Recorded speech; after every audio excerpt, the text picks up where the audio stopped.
নমস্কার বন্ধুরা, Swapna kitchen family ব্লগে তোমাদের সবাইকে স্বাগত জানাই। বন্ধুরা, তোমরা কেমন আছো? আশা করি তোমরা ভালো আছো। আমিও খুব ভালো আছি।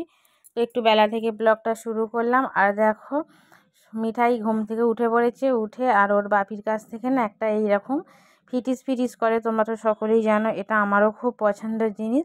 তো এটা নিয়ে এখন হাতে করে অনেকক্ষণ ধরে এটাকে ফাটাচ্ছিল, আর তারপরে এখন পা দিয়ে লাফিয়ে লাফিয়ে ফাটাচ্ছে। যাই হোক, মিঠাই এখানে খেলা করছে, আর আমি এখানে দেখো স্বাগত আর মিঠাইয়ের জন্য চাল ডাল আলু দিয়ে ভাত বসিয়ে দিয়েছি। তোমরা তো সকলেই জানো, মিঠাই 3 বছর হয়ে গেছে বলে স্কুল থেকে খাবার আর দেয় না। তো এইভাবেই ওর জন্যে আমি খাবার করে দিই। কারণ প্রেসার কুকারে বসিয়ে দিয়েছি। স্বাগত সকালে গিয়েছিল পড়ে এসে এখন চান করছে। চান করে এলেই ওকে দিয়ে দেব। তো 2-3টে সিটি হয়ে গেছে, আর 2-3টে হোক, তারপরেই দিয়ে দেব। ও তো খেয়ে বেরিয়ে যাবে, মিঠাইকে খাওয়াবো। তো এখানে ঘি নিয়েছি, লবণ নিয়েছি। তো এবার আলু সিদ্ধ, ডাল সিদ্ধ, ভাত মানে একসাথেই সব দিয়েছিলাম, ওই দিয়ে ওকে তুলে দিচ্ছি প্রেসার কুকার থেকে। তারপরে ওকে মেখে দিতে হয়, স্বাগতকে মেখে দিতে হয়। এই যে দুজনের মতোই করেছি অল্প করে। আর আমাদের জলখাবার খাওয়া হয়ে গেছে, চা খাওয়া হয়ে গেছে। আর দেখো এখানে স্বাগত খেয়ে স্কুলে বেরিয়ে গেছে, মিঠাইকেও খাওয়ালাম। আর এখন বসিয়ে দিয়েছি ঝিঙে পোস্তর তরকারি। আর এদিকে ভাত হয়েই গেছে, এবার ফ্যান ঝাড়বো। তো আর বাদ বাকি রান্না আছে, সেগুলো সেরে নেব।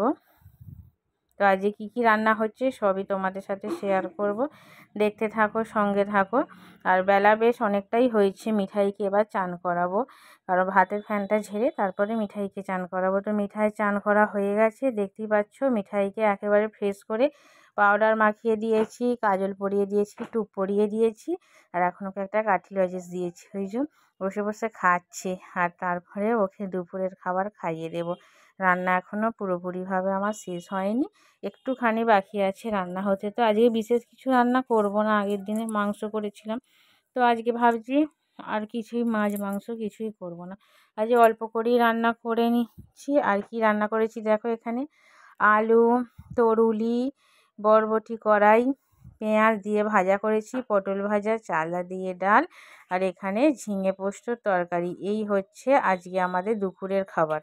এখন মিঠাই খেয়ে দিয়ে ঘুমিয়ে পড়েছে। তো এখন সন্ধে সন্ধে ভাব হয়ে এসেছে, আর বেলা তো প্রচুর ছোট হয়ে গেছে। আগে 7টায় সন্ধে হতো, এখন 5:30 বাজছে, একেবারে সন্ধে হয়ে এসছে। আর মিঠাই দেখো কি সুন্দরভাবে অঘরে ঘুমাচ্ছে। আমরা সকলেই শুয়েছিলাম, সবাই উঠে পড়লাম। একবার ছাদে গেলাম জামা কাপড় তুলতে, তারপরে ছাদ থেকে নেমে এলাম, এসে সন্ধে দেয়া, মিঠাইকে ঘুম থেকে তোলা, ওকে খাওয়ানো। স্বাগতকে আগে পড়িয়ে দিয়েছি আমি ওকে পড়াতে বসি, পড়তে যায়। স্বাগতে অঙ্ক পড়িয়ে দিলাম। আর মিঠাই দেখো এখন দাদার কোলে বসে পড়েছে, বসে বসে ইংরাজি বই পড়ছে। আমি বললাম, স্বাগত তোমার পড়া হয়ে গেছে, মিঠাইকে একটু পড়িয়ে দাও, আর আমি এদিকে খাবার দাবারের ব্যবস্থা করি। মিঠাই এখানে দাদা ভাইয়ের কোলে বসে পড়ছে, অ্যাংড়া প্যাংড়াও করছে। আর আমি এখানে রাত্রিরে রান্না চাপিয়ে দিয়েছি।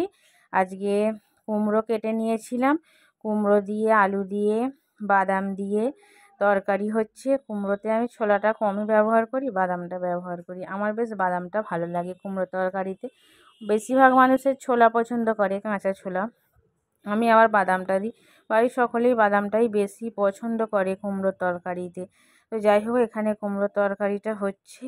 আর এদিকে আমি বসিয়ে দিয়েছি আমার জন্য অল্প পরিমাণে একটু চা। স্বাগত পড়াশোনা করে এখন গেছে ওর বাবির কাছে, মিঠাইকেও পরিয়ে দিল, ও একটু টিফিন খেলো, খেয়ে দিয়ে চলে গেছে। আর এখানে করে নিচ্ছি পরোটা, লুচিও নয় পরোটাও নয়, একটু বড় বড় করে বেলে আর ভাজা করে নিচ্ছি।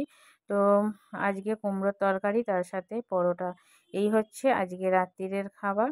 তো বন্ধুরা, আজকের ব্লগটা এখানেই শেষ করছি। প্রথম থেকে শেষ পর্যন্ত দেখার জন্য অসংখ্য ধন্যবাদ।